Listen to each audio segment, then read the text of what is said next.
Bos-bos, nyari kos di kota besar itu ribet. Harga nggak cocok, fasilitas nggak sesuai, dan habis waktu buat survei. Padahal kebutuhan tempat tinggal buat mahasiswa dan pekerja rantau terus naik tiap tahun. Itu artinya ada peluang usaha besar di sana, bos. Dan di tengah masalah itu, muncul solusi praktis, yaitu jasa survei kos yang ngebantu nyari sampai dapet. Halo bos, aku Nabila, pemilik dari jasa Mau Cari Kos. Aku bisa bantuin cariin kos sesuai budget dan kriteria, sampai klien tinggal nempatin aja bos. Penasaran? Tetap di Cuan Bos.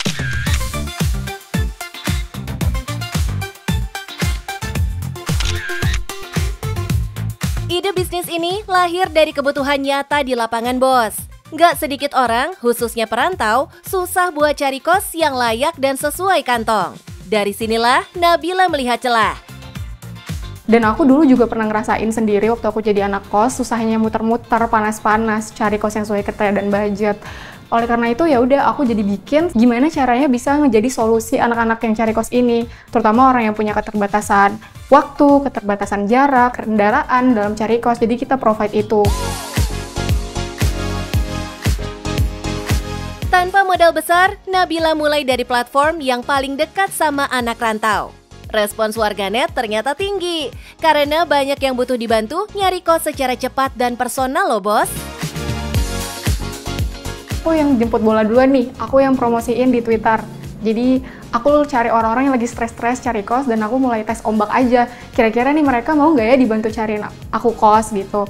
Jadi aku yang bantu mereka buat nyariin yang sesuai budget sama kriteria dia. Misalnya itu kebanyakan ada di Jakarta sih aku bantunya. Buat teman-teman yang cari dekat kantornya, dekat kampusnya, kayak gitu. Strategi jemput bola ini bikin jasanya cepat dikenal tanpa biaya iklan besar. Dan menariknya, kebutuhan paling besar datang dari karyawan muda dan mahasiswa. Dua segmen yang memang paling butuh efisiensi waktu. Mereka nggak keberatan bayar jasa, yang penting bisa cepat dapat kos yang sesuai tanpa drama. Sempat kerja full time tapi full WFH, jadi masih bisa aku sempetin buat muter-muter cari kos yang sesuai kriteria klien ya. Tapi lama-lama setelah demand-nya banyak banget, itu akhirnya aku mutusin buat resign dan fokus ke Mau Cari Kos ini. Kalau sekarang aku dibantu sih sama teman-teman yang aku kenal buat ngebantu buat tahap scanning, tahap research, terus ada yang bantu freelance survey juga yang di daerah-daerah yang nggak bisa aku jangkau. Dan dari sinilah usaha Nabila jalan, bos. Mereka ngerapihin layanannya dalam beberapa paket. Dari yang paling murah 55.000 sampai paket lengkap 300.000. Bedanya di level bantuannya. Ada yang cuma kasih list rekomendasi, ada yang sekaligus dicariin dan dicek langsung ke lokasi. Dan jadi kita range harga paket layanan dari Mau Cari Kos itu dari harga 55.000 sampai 300.000. Nah, kalau dari yang termurah itu kita jual database nih, rekomendasi yang pernah kita research. Terus untuk yang 140.000 ada, itu paket research. Jadi kita bantu orang-orang yang kesulitan cari kos kosong sesuai kriteria dan budget. Tapi itu tanpa disurvei, jadi kita bantu cari lewat online dan offline aja. Untuk yang mau sekaligus dikunjungi, ada paket research plus survei, bos. Klien bisa pilih kos yang diincar. Dan Nabila beserta tim bakal cek fasilitas, lingkungan, sampai kondisi airnya langsung di tempat.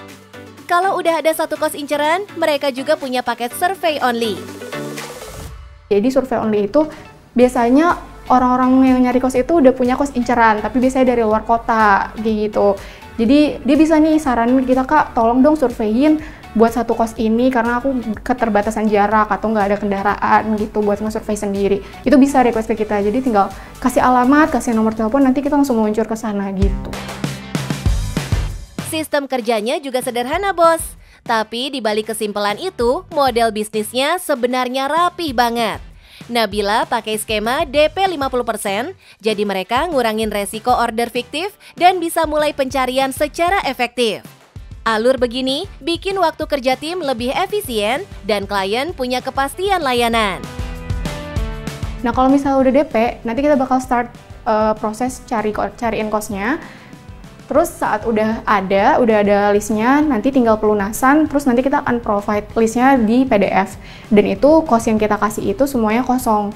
Jadi nanti mereka tinggal kontak ownernya aja langsung buat proses DP, proses paymentnya, proses dan lain-lainnya. Kalau misalnya mau survei ulang juga boleh ke ownernya langsung gitu.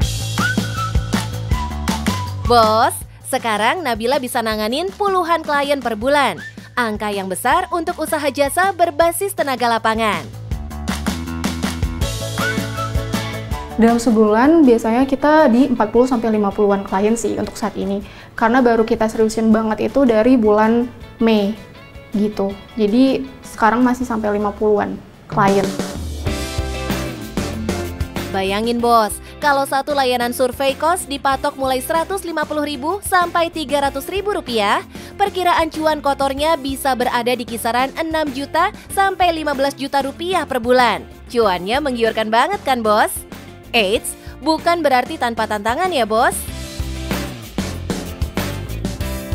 Banyak banget yang minta aneh-aneh, contohnya, Kak, tolong dicek ya airnya tuh ada asin-asinnya atau enggak. Bisa sampai request sampai sedetail itu, karena tujuan kita emang gimana caranya jasa ini bisa ngebantu orang yang cari kos sampai dia bisa tinggal nempatin doang kosnya.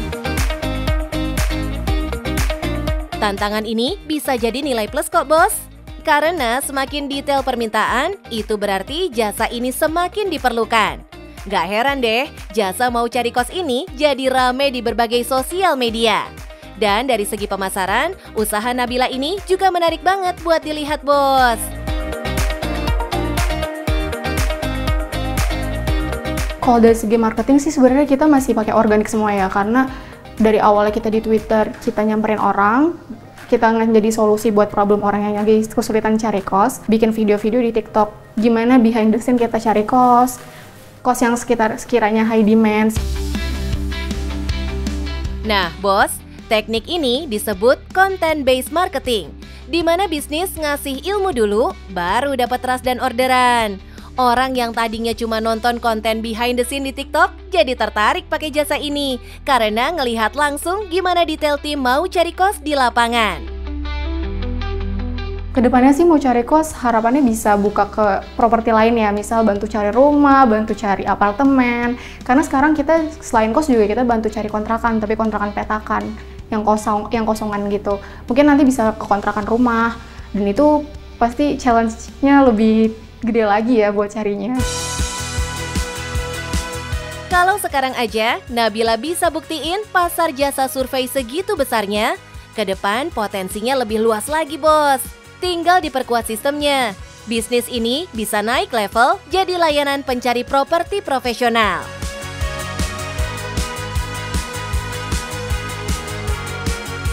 Nah bos, buat temen-temen nih yang mau mulai usaha, jangan takut coba hal baru dan coba cari peluang dari masalah-masalah di sekitar. Coba cari solusi dari situ. Supaya apa? Supaya dapet cuan bos.